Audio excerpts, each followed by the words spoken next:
اللهم صل على سيدنا محمد يا رب صل وسلم. بسم اللہ الرحمن الرحیم نحمدہ ونصلی علی رسولہ الکریم. آج ہم انشاءاللہ ایک نئی صورت شروع کر رہے ہیں جو قرآن مجید کی دوسری طویل ترین صورت ہے، اور اس صورت کا نام ہے آل عمران، کیونکہ اس میں حضرت عمران لیکن اہل کتاب میں جو نصارہ ہیں ان کا تذکرہ اس میں زیادہ ہوگا، کیونکہ اس صورت کی ابتدا جو ہے وہ عیسائیوں سے ایک مناظرہ تھا، ایک بحث و مباحثہ تھا، اس کے جواب میں یہ صورت نازل ہوئی ہے. تو اس میں آپ نے دیکھا سورہ بقرہ میں یہودیوں سے زیادہ خطاب تھا، اور آل عمران میں انشاءاللہ آپ دیکھیں گے کہ اہل نصارہ کا زیادہ تذکرہ ہوگا، اور اس کا شان نزول میں بتاؤں گا کہ اس کی وجہ کیا ہے. پہلے ہم اس رکوع کا لفظی ترجمہ پڑھیں گے، مختصر گرامر، اور پھر انشاءاللہ اس کی تفسیر ہوگی. تو یہ سورہ آل عمران کا پہلا رکوع ہے، اور سورہ یعنی جو تیسرا پارہ ہے اس کا 9واں رکوع ہے یہ. جی ہاں، تیسرے پارے کا 9واں رکوع اور سورہ آل عمران کا پہلا رکوع. اعوذ باللہ من الشیطان الرجیم، بسم اللہ الرحمن الرحیم. الف لام میم، اللہ اعلم بمرادہ. اللہ خوب مطلب جانتا ہے اس کا، مفہوم کیا ہے. اللہ لا الہ، اللہ وہ ذات ہے، لا الہ الا ہو، کہ اس کے سوا کوئی عبادت کے لائق نہیں. الحی، زندہ ہے. القیوم، ہر چیز کو تھامنے والا ہے. قیم، اثر میں قیم کا جو لفظ ہے نا، یہ کہتے ہیں نگہبان، جو سب کا محافظ ہو، تھامنے والا ہو. اسی وجہ سے قرآن مجید میں اور احادیث میں جو شوہر ہے، مرد کا جو گھر کا سربراہ ہے، اس کو بھی قیم کہا گیا ہے، یعنی سربراہ. قوامون علی النساء ہے نا سورہ بقرہ میں، کہ مرد قوامون ہیں عورتوں پر، یعنی سربراہ ہیں. تو قیم سربراہ، وہ سربراہ جو ذرا تھامنے والا ہو، سب کو لے کے چلنے والا ہو. تو نگہبان، حاکم، ان تمام الفاظ سے اس کا ترجمہ کیا جاتا ہے. القیوم، زمین اور آسمان کو تھامنے والا، ان کے نظام کو چلانے والا. نزل علیک الکتاب، اس نے نازل کی ہے آپ پر کتاب کو، بالحق، کی حق کے ساتھ. مصدقاً، یہ کتاب تصدیق کرنے والی ہے. لما، ان کتابوں کی، بین یدیہ، جو اس کے سامنے ہے. جو ماضی میں جو چیز ہوتی ہے عربی میں اس کو سامنے کہا جاتا ہے، کیونکہ ماضی آپ کے سامنے ہوتا ہے، فیوچر آپ کی نظروں سے اوجھل ہوتا ہے. تو جو پہلے کتابیں گزر چکی ہیں، یہ قرآن ان کی تصدیق کرتا ہے، یعنی تورات، انجیل اور زبور. وَأَنزَلَ التَّوْرَاةَ وَالْإِنجِيلَ، انجیل، اور اسی اللہ نے نازل کیا تورات کو بھی اور انجیل کو بھی. من قبل، اس سے پہلے، یعنی قرآن سے پہلے. ہدی للناس، یہ سب کتابیں اس نے نازل کی ہیں لوگوں کی ہدایت کے لیے. وَأَنزَلَ الْفُرْقَانَ، اور اسی نے فرقان کو نازل کیا. الفرقان، فارق، فرق کرنے والا. الفرقان، حق اور باطل کو کھول کھول کے جدا کرنے والا. ان الذین کفروا، بے شک وہ لوگ جو کافر ہیں، بآیات اللہ، اللہ کی آیات کے منکر ہیں. لہم، ان کے لیے، عذاب شدید، سخت عذاب ہے. واللہ عزیز، اور وہ اللہ غالب ہے. ذو انتقام، انتقام والا ہے. ذو کا معنی ذو ذی والے کو کہتے ہیں، انتقام والا ہے. ان اللہ، بے شک اللہ تعالی، لا یخفی علیہ شیء، نہیں ہے مخفی اس اللہ پر کوئی بھی چیز. فی الارض، آسمانوں میں بھی. ولا فی السماء، اور نہ ہی زمین میں، فی الارض، زمین میں. ولا فی السماء، اور نہ ہی آسمانوں میں، یعنی نہ ہی آسمانوں میں اس پر کوئی چیز مخفی ہے اور نہ ہی زمین میں. خفی یخفا، سمیع یسمع کی طرح مخفی ہونا، چھپا ہوا ہونا. هو الذی، اللہ وہ ذات ہے. یصورکم، جو تمہاری تصویر بناتا ہے. صور یصور تصویراً، صورت بنانا، جو تمہاری صورت بناتا ہے. فی الارحام، رحموں میں. رحم ماں کے رحم کو کہا جاتا ہے جہاں بچہ بنتا ہے. ارحام اس کی جمع. رحموں میں تمہاری تصویریں بناتا ہے. کیف یشاء، جیسے چاہتا ہے.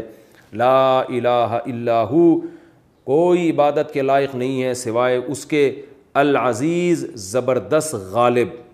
عزیز کا معنی ہوتا ہے ہر چیز پر غالب. الحکیم حکمت والا بھی ہے. هو الذی وہ اللہ وہ ذات ہے انزل علیک الکتاب اس نے نازل کی ہے آپ پر کتاب.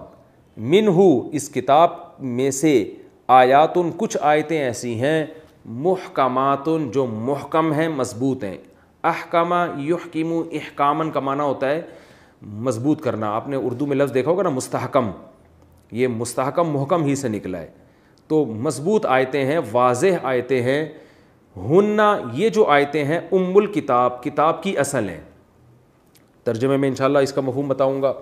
وَأُخَرُ اخرو اصل میں اخرا کی جمع ہے, اخرا ضربہ کی طرح. اضربو دوسرے کے مقابلے میں زیادہ مارنے والا, اس کی مؤنث آتی ہے ضربہ دوسرے کے مقابلے میں زیادہ مارنے والی, اور ضربہ کی جمع آتی ہے ضربو مارنے والیاں.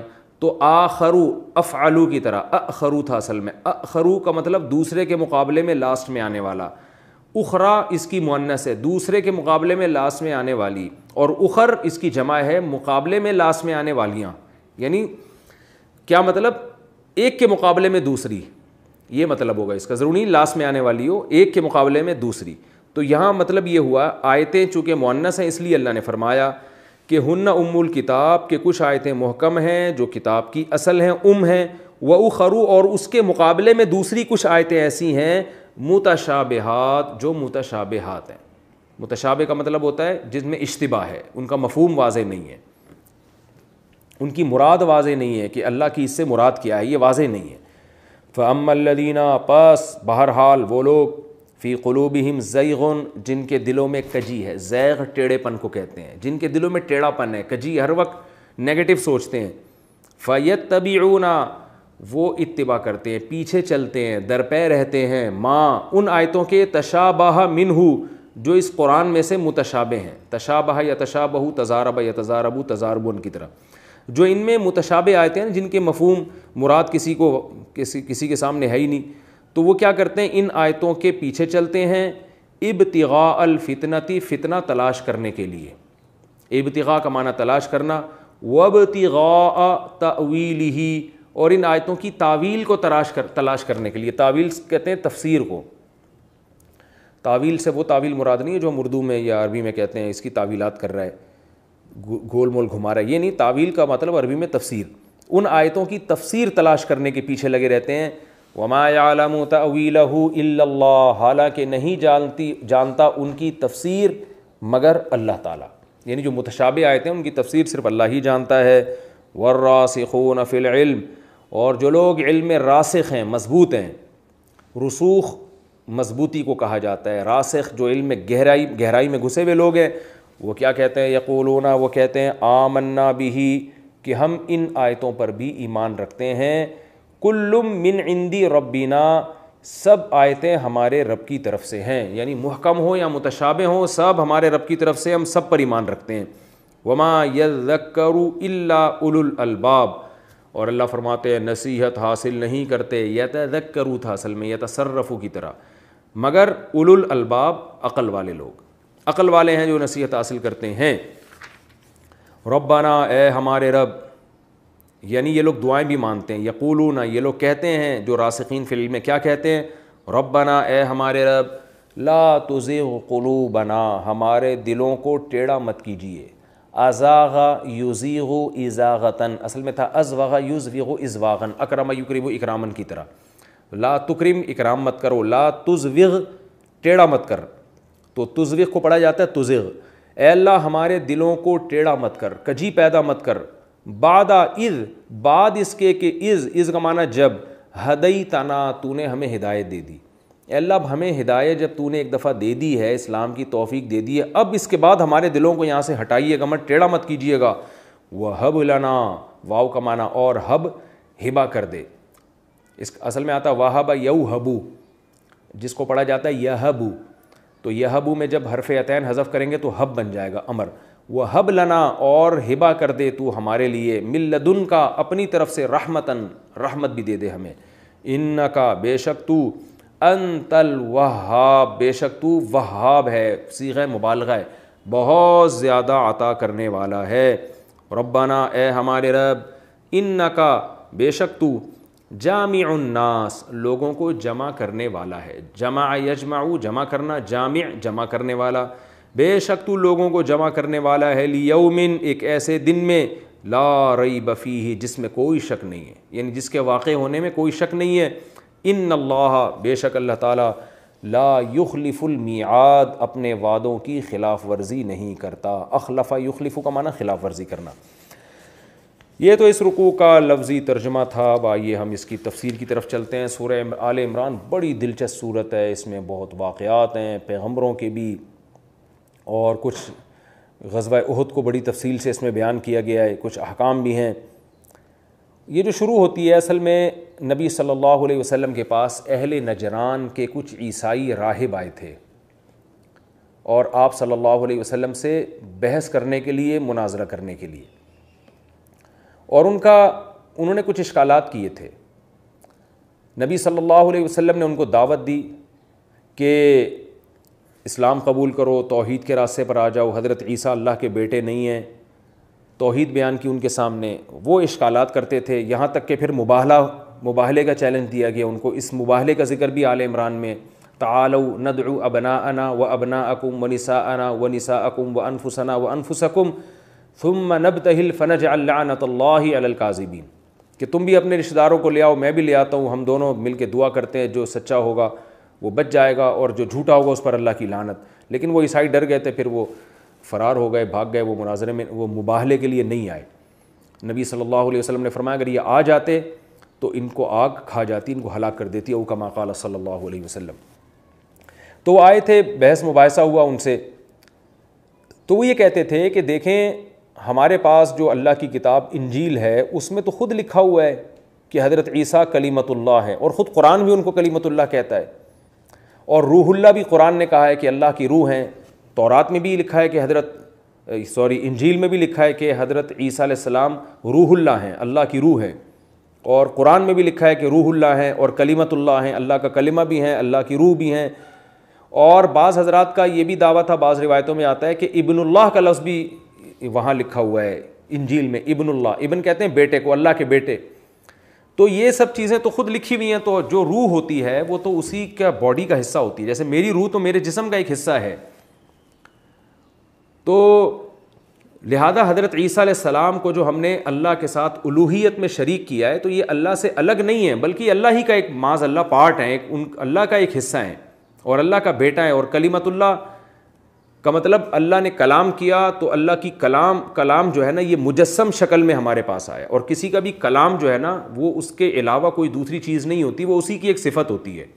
تو حضرت عیسیٰ ابن مریم گویا اللہ ہی کی ایک صفت ہے کہ اللہ نے کلام کیا اور وہ کلام جو ہے مجسم ہو کے ہمارے سامنے، یعنی ظاہری شکل میں وہ جسم ہے، حقیقت میں وہ جسم نہیں ہے، حقیقت میں وہ اللہ کا کلام ہے، اور کلام کسی کا بھی غیر نہیں ہوتا۔ تو اس طرح کی باتیں تو قرآن میں بھی ہیں اور تورات میں بھی ہیں۔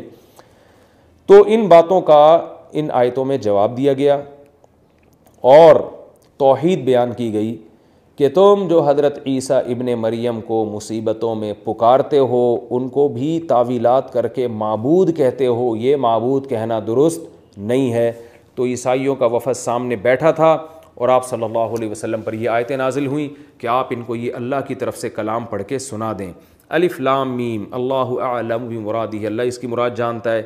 اللہ لا الہ الا ہو، اللہ وہ ذات ہے کہ اس کے سوا کوئی عبادت کے لائق نہیں۔ کیا مطلب؟ عیسیٰ ابن مریم معبود نہیں ہے۔ اب یہاں جب بھی لا الہ کا مطلب ہوگا تو اس کا مطلب لا الہ میں الوہیت کی نفی جو ہو رہی ہے حضرت عیسیٰ ابن مریم سے ہو رہی ہے۔ لا الہ الا ہو، اللہ وہ ذات ہے، لا عیسیٰ ولا موسیٰ، نہ تو عیسیٰ وہ ذات ہے کہ جس کے سوا کوئی معبود نہ ہو اور نہ موسیٰ، بلکہ صرف اللہ کی ذات ہے جس کے سوا کوئی عبادت کے لائق نہیں۔ الحی جو زندہ ہے، صرف اللہ کی ذات ہے جو ہمیشہ سے ہے، ہمیشہ رہے گا۔ حضرت عیسیٰ کی ذات ایسی نہیں ہے۔ القیوم، اور ہر چیز کو تھامنے والا ہے۔ عیسیٰ ابن مریم اس نظام کائنات کو چلانے والے نہیں ہیں۔ نزل علیک الکتاب بالحق، اللہ وہ ذات ہے جس نے اے محمد صلی اللہ علیہ وسلم آپ پر کتاب کو حق کے ساتھ نازل کیا، اس کتاب میں کوئی کجی نہیں ہے۔ مصدقاً، اور یہ کتاب تصدیق کرتی ہے لما بین یدیہ، ان کتابوں کی بھی جو اس سے پہلے ہیں۔ تو اس میں عیسائیوں کو خطاب کیا جا رہا ہے کہ محمد صلی اللہ علیہ وسلم کوئی نیا دین لے کر نہیں آ رہے، کیونکہ جب کوئی نئی چیز آتی ہے تو اس کا ایکسیپٹ کرنا لوگوں کے لیے بہت مشکل ہوتا ہے۔ اگر آپ صلی اللہ علیہ وسلم آ کے پرانے پیغمبروں کا انکار کر دیتے تو پھر عیسائیوں کے لیے بہت بڑی آزمائش کھڑی ہو جاتی کہ یہ درست ہیں یا وہ درست ہیں، جتنے دلائل ان کے برحق ہونے پر ہیں اتنے ہی ان کے برحق ہونے پر بھی ہیں، تو یہ بہت کنفیوژن ہو جاتی۔ اس لیے ہر آنے والے پیغمبر کی اللہ ذمہ داری لگاتے ہیں کہ وہ پچھلے پیغمبروں کا انکار نہ کریں بلکہ ان کی تصدیق کریں۔ تو فرمایا کہ یہ کتاب تصدیق کرتی ہے تورات اور انجیل کی بھی، وَأَنزَلَ التَّوْرَاةَ وَالْإِنجِيلَ، اور قرآن کہہ رہا ہے کہ انجیل اور تورات کو بھی اسی خدا نے نازل کیا ہے جس خدا نے اس کتاب کو نازل کیا ہے، من قبل، اس سے پہلے۔ اور یہ تینوں کتابیں قرآن، تورات اور انجیل ہدی للناس، یہ لوگوں کی ہدایت کے لیے، گائیڈنس کے لیے، لوگوں کی رہنمائی کے لیے کہ غلط اور صحیح میں فرق کر سکیں۔ وَأَنزَلَ الْفُرْقَانَ، اور اسی اللہ نے الفرقان کو بھی نازل کیا۔ قرآن کو اللہ نے پہلے بتا دیا کہ اس نے قرآن نازل کیا، اس کے بعد اللہ نے اسی قرآن کو ایک دوسرے نام سے تعبیر کیا، الفرقان۔ یعنی قرآن کی یہ صفت ہے، یہ حق اور باطل میں ایسے فرق کر دیتی ہے کہ دودھ کا دودھ اور پانی کا پانی۔ یعنی تم اگر تورات اور انجیل کی کچھ باتوں سے کنفیوز ہو رہے ہو کہ اس کا مفہوم کیا ہے، تو آؤ قرآن پڑھو، قرآن تمہیں بتائے گا اس کا مفہوم کیا تھا، تم نے ان کا غلط مفہوم بیان کیا، جیسے کہ کلمۃ اللہ اور روح اللہ کا۔ تو اس لیے الفرقان سے تعبیر کیا قرآن مجید کو۔ ان الذین کفروا بآیات اللہ، بے شک وہ لوگ جو اللہ کی آیات کا انکار کرتے ہیں، لہم عذاب شدید، ان کے لیے سخت عذاب ہے اور اللہ انتقام لینے والا ہے۔ اس میں بتا دیا اللہ تعالیٰ نے کہ اللہ نے تورات بھی نازل کی، انجیل بھی نازل کی، قرآن بھی نازل کیا، تو اب یہ معاملہ اتنا ہلکا نہیں ہے کہ جو چاہے اللہ کے اس دعوے کو مان لے اور جو چاہے انکار کر دے۔ ایسا نہیں ہے، جیسے تورات کا انکار کفر ہے، انجیل کا انکار کفر ہے، اسی طرح قرآن مجید کا انکار بھی کفر ہے۔ تو اس میں جو لبرل لوگ ہیں، جو مذہب کو نہیں مانتے، نام نہاد لبرل لوگ جو کہتے ہیں کہ مذہب کوئی ضروری نہیں ہے، ان لوگوں پر بھی رد ہے کہ اللہ جب پیغمبروں کو بھیجتا ہے اور کتابوں کو بھیجتا ہے، اس لیے نہیں کہ جو چاہے ایمان لائے جو چاہے انکار کرے، بلکہ اس میں اللہ کا بڑا سخت معیار ہے۔ جو بھی ان آیتوں کا انکار کرے گا ان کے لیے سخت عذاب ہوگا، اور اللہ انتقام لینے والا ہے۔ اللہ کی ایک صفت ذو انتقام بھی ہے کہ جہاں معاف کرنے والا ہے وہاں انتقام لینے والا بھی ہے۔ ان اللہ لا یخفی علیہ شیء فی الارض ولا فی السماء، بے شک اللہ وہ ذات ہے کہ اس پر آسمانوں اور زمین کی کوئی چیز مخفی نہیں ہے۔ یہ اصل میں بزبان حال عیسائیوں کو سمجھایا جا رہا ہے کہ یہ صفات عیسیٰ ابن مریم کی نہیں ہیں۔ تم جو حضرت عیسیٰ کو دعاؤں میں پکارتے ہو اور ان سے مرادیں مانگتے ہو اور ان کو مشکل کشا حاجت روا سمجھتے ہو، تو معبود ہونے کے لیے ضروری ہے کہ اس کا علم کامل ہو۔ تو یہ علم عیسیٰ ابن مریم کا کامل نہیں تھا، ورنہ وہ اپنے آپ کو یہودیوں سے بچا لیتے۔ ان کو پتہ ہوتا کہ فلاں موقع پر مجھے سولی پہ لٹکانے کی کوشش کی جائے گی، ان کو تو اللہ نے بچایا ہے، ان کا علم کامل نہیں تھا۔ ان اللہ لا یخفی علیہ شیء، صرف اللہ وہ ذات ہے کہ جس پر نہ کوئی زمین کی چیز مخفی اور نہ آسمانوں کی۔ هو الذی یصورکم فی الارحام، اللہ وہ ذات ہے جو تمہیں ماؤں کی رحموں میں تمہاری صورت بناتا ہے۔ عیسیٰ وہ ذات نہیں ہے۔ حضرت عیسیٰ علیہ السلام میں یہ طاقت نہیں تھی کہ وہ ماں کے پیٹ میں تمہیں بناتے ہیں، یعنی یہ تو بالکل بدیہی چیزیں ہیں جو عیسائیوں کو سمجھایا جا رہا ہے کہ اتنا کچھ ماننے اور اپنی زبان سے اقرار کے بعد تم کیسے عیسیٰ کو مشکل کشا اور معبود سمجھتے ہو۔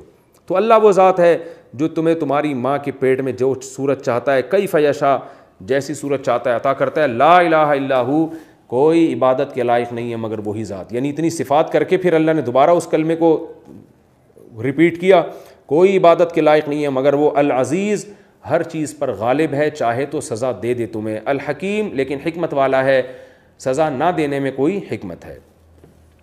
رہا یہ اسکال جو وہ اعتراض کیا کرتے تھے کہ پھر قرآن میں اور تورات اور انجیل میں حضرت عیسیٰ کو کلمت اللہ کیوں کہا گیا، روح اللہ کیوں کہا گیا، اور اس طرح کی اور آیتیں کیوں ہیں، تو اللہ نے اس کا جواب دیا، هو الذی انزل علیک الکتاب، اللہ وہ ذات ہے جس نے آپ پر کتاب کو نازل کیا، منہ آیات محکمات، اس میں کچھ آیتیں محکم ہیں، مضبوط کا معنی ان کی مراد بالکل واضح ہے، اس میں کوئی ابہام نہیں ہے، نہ لغوی معنی کے اعتبار سے ابہام ہے، نہ اس لحاظ سے ابہام ہے کہ اس میں اللہ کی مراد کیا ہے۔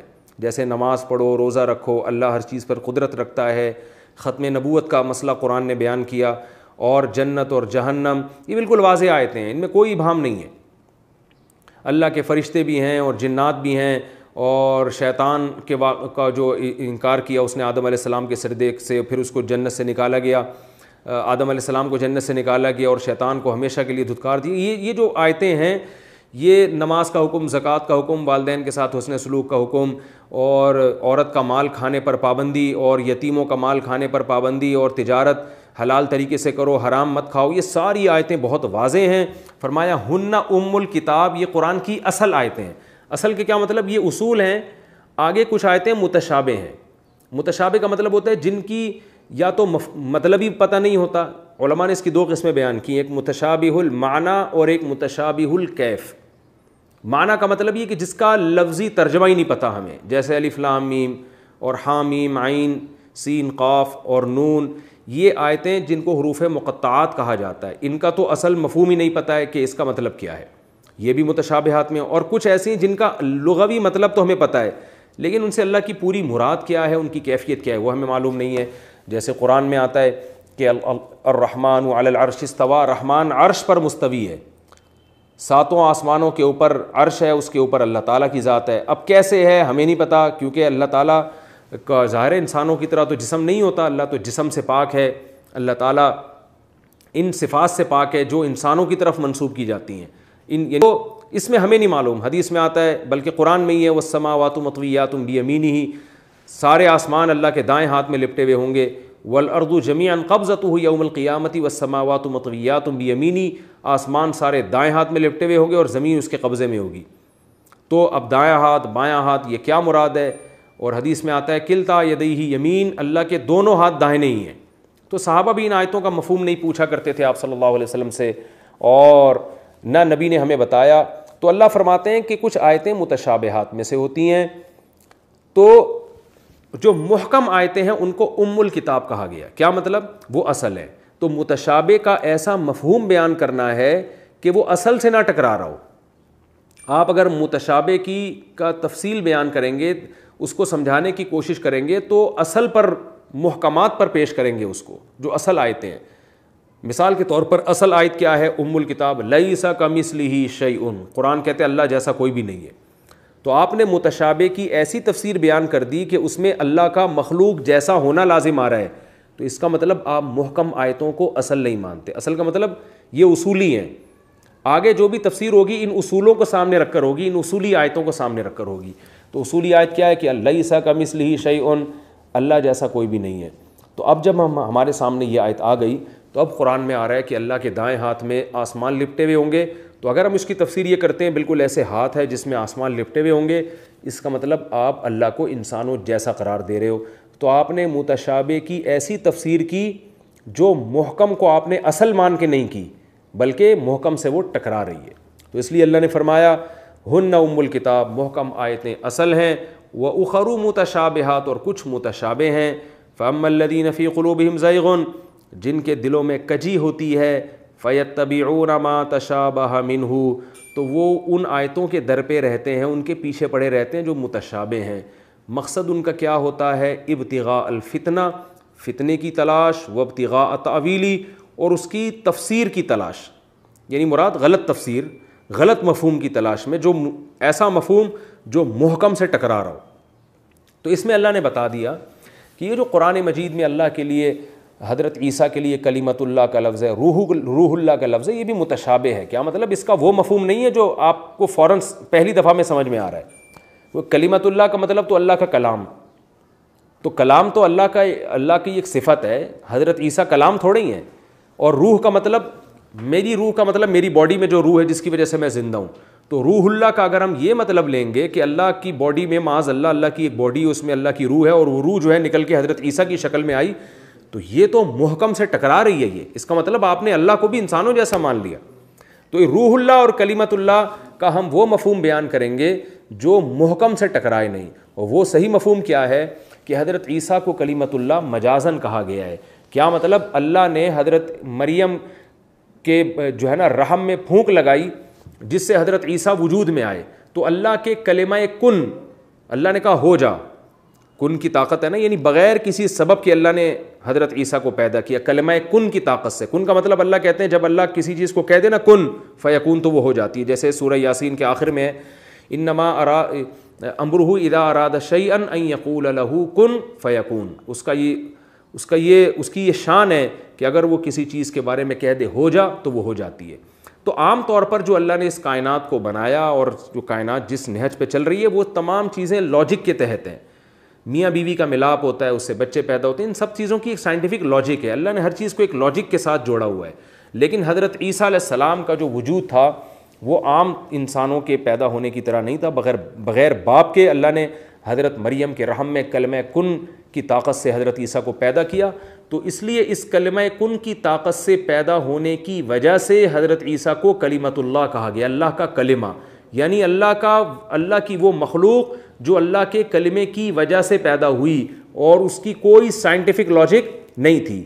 تو یہ کلمہ کن کی طاقت سے پیدا ہونے کی وجہ سے اللہ نے حضرت عیسیٰ کو کلمۃ اللہ کہا, کہ کیا اعزاز دیا, ان کو ایک شرف بخشا, ان کو ایک لقب عطا فرمایا. اسی طرح روح اللہ بھی اسی معنی میں کہا گیا کہ اللہ کی روح, یعنی وہ روح جس کا ظاہری سبب کوئی نہ ہو, یعنی وہ زندگی, وہ حیات جس میں حیات کا کوئی سائنٹیفک سبب نہ ہو بلکہ اس حیات کی وجہ محض اللہ کی ذات ہو, یعنی محض اللہ کی قدرت ہو. دیکھیں ہر چیز اللہ کی قدرت سے ہوتی ہے لیکن اس کی ایک سائنٹیفک لاجک بھی ہوتی ہے. اللہ نے ہر چیز کو اسباب کے ساتھ جوڑا ہوا ہے. مگر حضرت عیسیٰ ایک ایسی روح ہیں, ایک ایسی زندگی ہے, روح کا مطلب حیات, ایک ایسی حیات ہیں جس میں کوئی سائنسی اسباب کا دخل نہیں بلکہ وہ براہ راست اللہ کی وجہ سے پیدا ہوئے ہیں, اللہ کی طاقت سے پیدا ہوئے ہیں اور اس میں کوئی ظاہری سبب نہیں تھا. تو اس لیے ان کو اللہ کی روح کہا گیا, یعنی وہ روح جو صرف اللہ کی وجہ سے ہو, صرف اللہ کے کلمے سے ہے اس لیے کلمۃ اللہ کہا گیا, صرف اللہ کی وجہ سے ہے اس لیے اللہ کی روح کہا گیا. تو یہ متشابہ کا ہم وہ مفہوم بیان کریں گے جو محکم سے نہ ٹکرا رہا ہو. اسی طرح اگر انجیل میں یا تورات میں حضرت عیسیٰ کی پیشگوئی ابن اللہ کی صورت میں ہے تو ابن اللہ سے یہاں مراد اللہ کا بیٹا نہیں ہے بلکہ اپنے محبوب کو بھی بیٹے سے تعبیر کر دیا جاتا ہے. آپ اپنی اسی بڑے عمر کے آدمی کو بھی بعض دفعہ بیٹا کہہ دیتے ہیں, جیسے یعنی ایسی محبت جیسے باپ کو بیٹوں سے ہوتی ہے. تو یہاں ابن اللہ کا مطلب یہ نہیں ہے کہ واقعی اللہ کے بیٹے ہیں, اللہ کا تو لیس کمثلہ شیء, اللہ جیسا تو کوئی ہے ہی نہیں, اور بیٹا باپ کی جنس میں سے ہوتا ہے. بیٹا وہی کچھ خاصیتیں لے کے پیدا ہوتا ہے جو باپ کی ہوتی ہیں, باپ کے ہم مثل ہوتا ہے, باپ کے مشابہ ہوتا ہے. تو اس لیے اللہ نے اگر بیٹا ان کو کہا بھی ہے تو وہ محبوب کے معنی میں, تو کوئی بھی محبوب ہو اس کو اللہ کا بیٹا اس معنی میں کہا جا سکتا ہے. لیکن آج ہم اس لیے منع کریں گے کہ کہیں عیسائی اس کو غلط مطلب میں نہ لے کر جائیں, اس لیے آج آپ کسی کو اللہ کا بیٹا مجازن بھی نہیں کہہ سکتے. تو یہ اللہ نے بتایا, عیسائیوں کو جواب میں کہا کہ متشابہ آیتوں کو مت دیکھو, محکم آیتوں کو دیکھو, اور تم محکم کو چھوڑ کر متشابہ کے پیچھے لگے ہوئے ہو. محکم آیتوں میں کیا ہے؟ لیس کمثلہ شیء, اللہ جیسا کوئی بھی نہیں ہے. لم یلد, نہ اس نے کسی کو جنا, ولم یولد, نہ اس سے کوئی جنا گیا, ولم یکن لہ کفوا احد, کوئی اس کا ہم پلہ نہیں ہے. اور محکم آیتیں کیا کہہ رہی ہیں؟ یصورکم فی الارحام, اللہ ماں کے رحم میں تمہاری تصویریں بناتا ہے, عیسیٰ نہیں بناتے. اس سے پتہ چلتا ہے عیسیٰ علیہ السلام معبود نہیں ہے. الحی, زندہ ہمیشہ اللہ ہے, عیسیٰ علیہ السلام تو پیدا ہوئے ہیں, ہمیشہ سے تھوڑی ہیں. القیوم, اللہ وہ ذات ہے جو آسمانوں کو تھامنے والی ہے, عیسیٰ ابن مریم نہیں تھامتے. اللہ ہے جس نے تورات اور انجیل اور قرآن کو نازل کیا, عیسیٰ ابن مریم نے نازل نہیں کیا. اور یہ تمام اللہ وہ ہے جس پر جو آسمان اور زمین کی کوئی چیز اس سے مخفی نہیں ہے. عیسیٰ وہ ذات نہیں ہے. تو یہ ساری محکم آیتیں ہیں جو تورات میں بھی ہیں, انجیل میں بھی اس طرح کی آیتیں ہیں, ان کو دیکھ کے چلو. ان کو اتنی ساری آیتوں کو چھوڑ دیتے ہو اور وہ آیتیں جن کے ذو معنی آیتیں ان کے پیچھے پڑھ کر فتنہ پھیلاتے ہو, یہ غلط کام ہے. اس لیے آگے اللہ نے فرمایا فَأَمَّا الَّذِينَ فِي قُلُوبِهِمْ زَيْغٌ, جن کے دلوں میں کجی ہے نا, ٹیڑھا پن ہے, جو حق کے متلاشی نہیں ہوتے, فَيَتَّبِعُونَ مَا تَشَابَهَ مِنْهُ, وہ ہمیشہ متشابہ آیتوں کے پیچھے لگے رہتے ہیں. ابتغاء الفتنة وابتغاء تأویلہ, ان کا مقصد ہی معاشرے میں فتنہ پھیلانا اور ان آیتوں کی غلط تفسیر کو تلاش کرنا. وما يعلم تأویلہ الا اللہ, حالانکہ ان آیتوں کی حقیقی تفسیر صرف اللہ جانتا ہے. اس سے پتہ چلا کہ متشابہ آیتوں کا امکانی درجے میں, ہم ظنی درجے میں تو ہم مفہوم بیان کر سکتے ہیں, حقیقی مفہوم اللہ کے سوا کوئی بھی نہیں جانتا. والراسخون فی العلم یقولون آمنا بہ, فرمایا جو راسخ فی العلم لوگ ہیں نا وہ کیا کہتے ہیں؟ ہم ایمان لے آئے. یعنی ہم متشابہ آیتوں کا جو مفہوم ہے بس اللہ ہی بہتر جانتا ہے, ہم زیادہ اس کی گہرائی میں نہیں جانتے. عجیب بات ہے، حالانکہ دیکھیں جن کا علم کم ہے وہ ان آیتوں کے پیچھے لگتے ہیں، حالانکہ ان کے پاس نالج کم ہے، لیکن جن کے پاس نالج زیادہ ہے ان کو تو اور لگنا چاہیے، لیکن اللہ کیا فرماتے ہیں، وہ نہیں لگتے. وہ کیا کہتے ہیں، یقولون آمنا بھی، ہم سب پر ایمان لاتے ہیں، یعنی اجمالی ایمان، بھائی سب کل من عند ربنا، سب ہمارے رب کی طرف سے ہے. یعنی کسی ایک آیت کی وجہ سے ایسا نہیں ہوتا دوسری آیتوں کا انکار کرنا شروع کر دیں یا قرآن ہی کا انکار کر دیں کہ یہ اللہ کیسی باتیں کر رہا ہے. جیسے کل ایک صاحب نے مجھ سے پوچھا کہ قرآن میں آتا ہے سنفرغ لکم ایھا الثقلان کل یوم ھو فی شأن، سورہ رحمان میں، کہ اللہ ہر دن ایک حالت میں ہے، کسی نہ کسی کام میں اللہ لگا ہوا ہے، اور اے جنات اور انسانوں ہم عنقریب تمہارے لیے فارغ ہونے والے ہیں، یعنی تمام کاموں سے ہم فراغت حاصل کر کے تمہارا حساب لینے والے ہیں. تو وہ صاحب مجھ سے پوچھنے تھے کہ بھائی یہ اللہ کو ہمارا حساب لینے کے لیے فارغ ہونے کی کیا ضرورت ہے، اللہ تو ایٹ اے ٹائم سارے کام کر سکتے ہیں. تو میں نے ان سے کہا بھائی اللہ ہم سے ہماری زبان میں بات کرتے ہیں. جب آپ بہت بڑے ہوتے ہیں تو سامنے والے کے لیول پہ آ کے آپ کو بات کرنی ہوتی ہے جس سے بات آپ کی سمجھ میں آئے گی. تو اللہ نے ہم سے ہمارے حساب سے سمجھایا ہے، کیونکہ اللہ بہت سارے کاموں میں لگے ہوئے ہیں، کسی کی شان بڑھا رہے ہیں، کسی کی شان گھٹا رہے ہیں، کسی کا رزق تنگ کر رہے ہیں، کسی کا رزق بڑھا رہے ہیں. تو اس سے ایک انسان کو وہم ہو سکتا تھا پتہ نہیں حساب و کتاب ہمارا صحیح طرح سے ہوگا بھی کہ نہیں ہوگا. تو اللہ نے ہمیں تسلی دے دی، فکر نہ کرو، جب تمہارا حساب و کتاب ہوگا یہ ساری فائلیں لپیٹ چکا ہوں گا، بالکل فارغ بیٹھا ہوں گا تمہارے لیے. حالانکہ اللہ کو ضرورت نہیں ہے. تو یہ بھی متشابہ آیتیں ہیں کہ اللہ ہم سے ہماری زبان میں بات کر رہے ہیں. اب اس متشابہ کو بھی ہم محکم کی روشنی میں حل کریں گے. وہ یہی ہے کہ بھئی اللہ ہم سے ہماری زبان میں بات کرتے ہیں، ہم سے ہمارے لب و لہجے میں بات کرتے ہیں، یعنی جو ہمارے محاورے ہیں ان میں بات کرتے ہیں. اگر اللہ بالکل اس طرح سے بات کرنا شروع کر دے تو ہماری مینٹل اپروچ سے اوپر ہو جائے گا، جو اللہ کی شان ہے، اگر اس طرح سے بات کرے ہم سے تو. لیکن اس آیت کا اگر آپ یہ مفہوم بیان کرتے ہیں کہ نہیں بھائی اللہ کو تو واقعی ضرورت ہے، وہ ایک وقت میں بہت سارے کام نہیں کر سکتا، اس کو تو فارغ ہونا پڑے گا، تو آپ کیا مطلب ہوا، اللہ کو انسانوں پر قیاس کر رہے ہیں. اور جو محکم آیت ہے نا لیس کمثلہ شیء، کہ اللہ جیسا کوئی بھی نہیں ہے، آپ اس محکم آیت کی روشنی میں متشابہ کو حل نہیں کر رہے بلکہ اس محکم کے اگینسٹ چل رہے ہیں آپ. تو اس لیے قرآن میں جہاں بھی اس طرح کی آیتیں آئیں گی ان کو محکمات کو سامنے رکھ کر ان کا مفہوم بیان کیا جائے گا، اور ان آیتوں کو ایک اجمالی طور پر ان کی تفسیر بیان کی جائے گی، بہت زیادہ گہرائی میں نہیں جایا جائے گا. جو متشابہ آیتیں ہیں بہت زیادہ ان آیتوں کی گہرائی میں جو لوگ گھستے ہیں اللہ نے ان کے بارے میں بتا دیا کہ یہ معاشرے میں اصلاح نہیں چاہتے بلکہ یہ فتنہ پرست لوگ ہیں. تو اس لیے اللہ نے فرمایا جو علم میں پختہ لوگ ہیں وہ کہتے ہیں آمنا بہ کل من عند ربنا، سب ہمارے رب کی طرف سے، وما یذکر الا اولو الالباب. اللہ فرماتے ہیں لیکن نصیحت صرف عقل مندوں کو حاصل ہوتی ہے، بے وقوف لوگ پھر بھی تفتیش میں گھسے رہیں گے اور اللہ کی آیتوں پر عمل نہیں کریں گے. اللہ نے فرمایا کہ جو راسخین فی العلم ہیں وہ یہ بھی دعا کرتے ہیں کہ اللہ اس قسم کے جو معاشرے میں فتنہ پرست لوگ ہیں نا، جو مذہب میں اس طرح کجی تلاش کرتے ہیں اور گہرائی میں گھس گھس کے عیب تلاش کرتے ہیں، ایسا نہ ہو کہ ہم ان سے متاثر ہو جائیں اور ہمارا ایمان بھی خطرے میں پڑ جائے. لہذا وہ دعا مانگتے ہیں، ربنا، اے ہمارے رب، لا تزغ قلوبنا، ہمارے دلوں میں کو ٹیڑھا مت کیجیے گا، بعد اذ ہدیتنا، بعد اس کے کہ آپ نے ہمیں ہدایت دے دی. یعنی ایک دفعہ ہمیں ایمان کی توفیق مل گئی ہے تو یہ جو پروپیگنڈے والے لوگ ہیں وسوسے ڈالتے ہیں قرآن و سنت کے بارے میں، ایسا نہ ہو کہ ان کے وسوسوں سے متاثر ہو کر ہم ایمان سے ہاتھ دھو بیٹھیں، نہ ادھر کے رہیں نہ ادھر کے رہیں. تو اے اللہ ہمارے دلوں کو تو مضبوطی سے تھام لے، وَهَبْ لَنَا مِن لَّدُنْكَ رَحْمَةً، اور صرف یہ نہیں کہ ہدایت پر قائم رکھ بلکہ ہمیں اپنی طرف سے اضافی رحمت بھی دے، یعنی اور مضبوطی سے ہدایت پر اور ایمان میں ترقی عطا فرما. اِنَّكَ أَنْتَ الْوَهَّابُ، بے شک تو بہت زیادہ عطا کرنے والا ہے. ربنا انک جامع الناس لیوم لا ریب فیہ، اے اللہ ہمارا آخرت پر ایمان ہے. آج اگر ہم ان کی باتوں میں وسوسوں میں آ کے قرآن کا انکار کر دیں یا عیسائیوں کی باتیں میں آ کے ہم عیسیٰ کو اللہ کا بیٹا کہنا شروع کر دیں ان کے پروپیگنڈے سے متاثر ہو کر، تو ہمیں پتہ ہے ایک دن قیامت آئے گی تو ہم سے حساب لے گا. تو ہم اپنی زبان سے اس حساب کا اقرار کر رہے ہیں اور تجھ سے دعا کر رہے ہیں کہ ہمیں تو سیدھے راستے پر رکھ، کیونکہ اگر سیدھا راستہ نہیں ملا تو آخرت میں ہمارا ٹھکانہ اچھا نہیں ہوگا.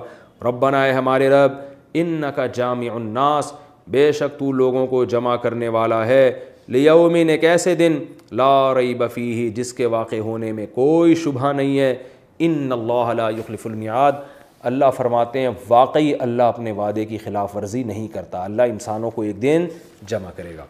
یہ تو اس آیت کی تفسیر ہو گئی اس رکوع کی. میں مختصراً اس سے ملنے والے اسباق نمبر وار بیان کرتا ہوں. سب سے پہلے تو عقیدہ توحید، کہ عیسائیوں نے حضرت عیسیٰ کو قرآن اور تورات کی آیتوں کی غلط تفسیریں بیان کر کے اللہ کا بیٹا بنا دیا، معبود بنا دیا۔ آپ بتائیے کیا آج بہت سے مسلمان یہ کام محمد الرسول اللہ صلی اللہ علیہ وسلم کے ساتھ نہیں کر رہے؟ قرآن کی آیتوں کو توڑ موڑ کے متشابہ آیتوں کا کبھی مفہوم بیان کبھی لے لیں گے اور کبھی کوئی حدیث لے لیں گے، اس کے ظاہر کو دیکھیں گے، تو وہ بھی یہی کام کر رہے ہیں جو عیسائیوں نے کیا تھا۔ ایک صاحب کہنے لگے، میں نے کہا کہ قرآن میں آتا ہے انما انا بشر مثلکم، کہ اے نبی آپ ان سے کہہ دیجئے میں تمہاری طرح کا بشر ہوں، انسان ہوں۔ تو ان کی جرت دیکھیں، وہ کہتے ہیں ان ما کا مطلب ہے ان کا معنی بے شک، ما کا مطلب نہیں، انا بشر مثلکم، بے شک نہیں ہوں میں بشر تمہاری طرح کا۔ اب آپ بتائیں کس قدر جرت اور دلیری کی بات ہے نا، قرآن کو کیسا غلط۔ تو اس سے پتہ چلتا ہے کہ جتنے اہل باطل ہیں نا وہ بھی حوالے قرآن و سنت ہی کے دے رہے ہوتے ہیں، مگر قرآن و سنت کی وہ تفسیر بیان کر رہے ہوتے ہیں جو دوسری آیتوں سے ٹکرا رہی ہوتی ہے۔ جیسے میں نے کہا تھا کہ منکرین حدیث کہتے ہیں کہ قرآن میں آتا ہے لا نفرق بین احد من رسلی، کہ ہم پیغمبروں میں فرق نہیں کرتے۔ پھر ہم سے آ کے کہتے ہیں تم تو کہتے ہو کہ محمد صلی اللہ علیہ وسلم کا مقام سب سے اونچا ہے، قرآن کہہ رہے ہیں ہم پیغمبروں میں فرق نہیں کرتے۔ تو بھائی قرآن یہ بھی تو کہہ رہا ہے کہ پیغمبروں میں ہم نے ایک دوسرے پر دوسرے پیغمبروں کو فضیلت دی ہے۔ تو پتہ یہ چلا کہ اس آیت کا مطلب، فرق کرنے کا مطلب یہاں یہ نہیں ہے کہ فضیلت نہیں بیان کرتے، بلکہ مطلب یہ ہے کہ ایسا فرق کہ کسی پر ایمان لائیں ایمان نہ لائیں یہ فرق نہیں کرتے، ایمان لانے اور نہ لانے میں فرق نہیں کرتے۔ تو آج ہر اہل باطل کا کام یہ ہوتا ہے کہ چند آیتوں کو لے لیا جاتا ہے اور دوسری آیتوں اور احادیث کا انکار کر دیا جاتا ہے۔ یہ کام اہل باطل بہت کر رہے ہیں، اور یہ فروعی مسائل میں بھی ہو رہا ہے یہ کام۔ فروعی مسائل میں آپ کو وہ حدیث تو پتہ ہے جس میں امام کے پیچھے فاتحہ پڑھنے کا حکم ہے، وہ حدیث نہیں پتہ جس میں امام کے پیچھے ہر طرح کی قراءت سے روکا گیا ہے۔ تو کیا ہوتا ہے، ایک حدیث ہوتی ہے لہذا دوسرے فقہا سے بدگمان کیا جا رہا ہوتا ہے، اور دوسرے والے یہی کام کر رہے ہوتے ہیں، وہ ایک حدیث کو دیکھ کر اپنے جو خلاف فقہا ہیں ان کے انکار کر رہے ہوتے ہیں۔ دیکھا ہوگا آپ نے ہمارے ہاں ایک اتحاد امت کے نام پہ فرقہ پرستی کا ایک ٹھیک ٹھاک طریقے سے فرقہ پرستی پھیلائی جا رہی ہے، فقہا سے بدگمان کیا جا رہا ہے، اس لیے کہ ایک آیت کو لیا جا رہا ہے دوسری کو چھوڑا جا رہا ہے، ایک حدیث کو لیا جا رہا ہے دوسری کا انکار کیا جا رہا ہے۔ تو امام کے پیچھے فاتحہ پڑھنے کی بھی حدیثیں نہ پڑھنے کی بھی حدیثیں، بعض فقہا نے اس کو لے لیا اس میں تعویل کی، بعض نے اس کو لے لیا اس میں تعویل کی، تو دونوں ٹھیک ہیں۔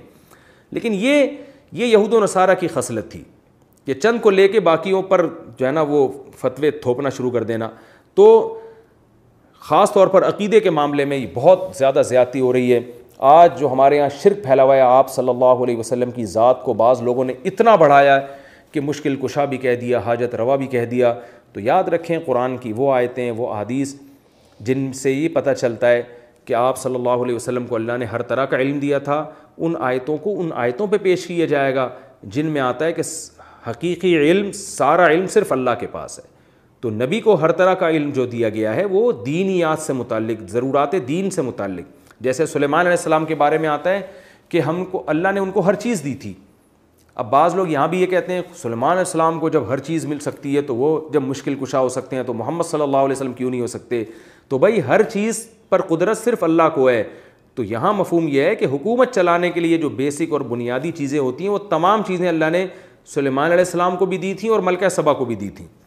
تو اہل باطل کی عادت ہوتی ہے کہ متشابہ کے پیچھے لگتے ہیں اور محکمات کو چھوڑ دیتے ہیں۔ دوسرا علمی نقطے کی بات ہمیں یہ بھی پتہ چلتی ہے کہ قرآن نے یہ کہا ہے کہ راسخین فی العلم متشابہ کے پیچھے نہیں پڑتے۔ آج ایک مسئلہ ہمارے ساتھ یہ ہے کہ آج یہ استواء علی العرش کہ اللہ عرش پر ہے، اللہ کا ہاتھ ہے، ان مسائل کو بھی بہت زیادہ ممبروں سے بیان کیا جا رہا ہے۔ تو قرآن ان مسائل میں زیادہ غور و خوض سے منع کر رہا ہے۔ اس بارے میں اعتدال کی رائے یہی ہے کہ اسلاف کا یہ مذہب تھا کہ قرآن میں اللہ کے لیے جو ہاتھ اور عرش اور استواء کا معنی ہے ان کو اپنی اصل پہ رکھا جائے گا، لیکن کیفیت کو بیان نہیں کیا جائے گا۔ جیسے امام مالک سے منقول ہے الاستواء معلوم، کہ استواء کا تو لفظی ترجمہ معلوم ہے کہ بھئی عرش پر بیٹھنا، مستوی ہونا، قرار پکڑنا، لیکن اس کی کیفیت کیا ہے یہ مجہول ہے۔ والسؤال عنہ بدعہ، اور اس طرح کی چیزوں میں بحث مباحثہ کرنا، تفتیش کرنا یہ بدعت ہے۔ یہ امام مالک کا قول ہے۔ اسلاف جو بعد میں متقدمین گزرے ان کا جو واسطہ پڑتا تھا زیادہ تر جو عقل پرست لوگ ہیں نا اس زمانے کے فلاسفر تھے، ان سے وہ کہتے تھے کہ یہ اللہ کی ذات ایسی ذات کیسے ہو سکتی ہے جو عرش پر ہے؟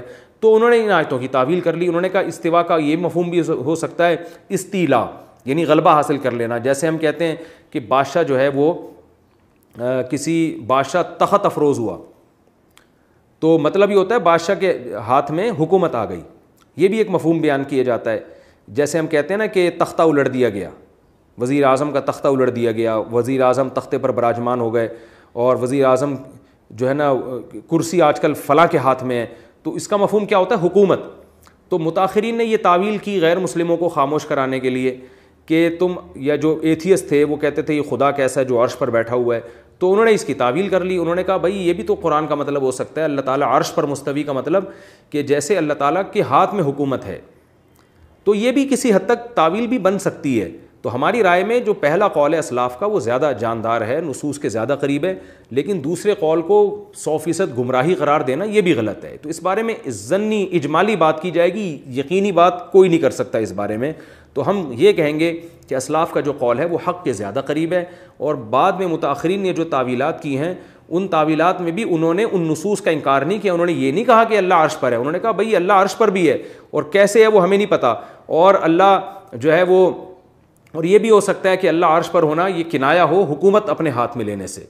تو اس لیے اس بارے میں بہتر یہی ہے کہ خاموشی اختیار کی جائے اور ان نصوص کو تلاوت کی جائے, ان کا ترجمہ پڑھا جائے, ان کی ڈیٹیل میں نہ جایا جائے. جیسے کہ قرآن کہہ رہا ہے کہ راسخین فی العلم بس اجمالی ایمان رکھتے ہیں, سب ہمارے رب کی طرف سے ہے, اور ان کی زیادہ ڈیٹیل میں نہیں جاتے.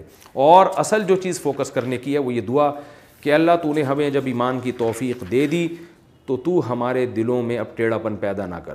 علماء سے ہم نے سنا ہے کہ جو مسلمان بھی روزانہ اس دعا کا معمول بنائے گا اللہ کی رحمت سے انشاءاللہ امید ہے کہ اس کا خاتمہ ایمان پر ہوگا, کیونکہ اللہ نے ہمیں یہ دعا سکھائی ہے اور مانگنے کی ترغیب دی ہے. ظاہر ہے تبھی تو اللہ نے اپنے الفاظ میں ہمیں بتایا کہ یوں مانگا کرو, اس لیے کہ اللہ اس دعا کو قبول کرنا چاہتا ہے.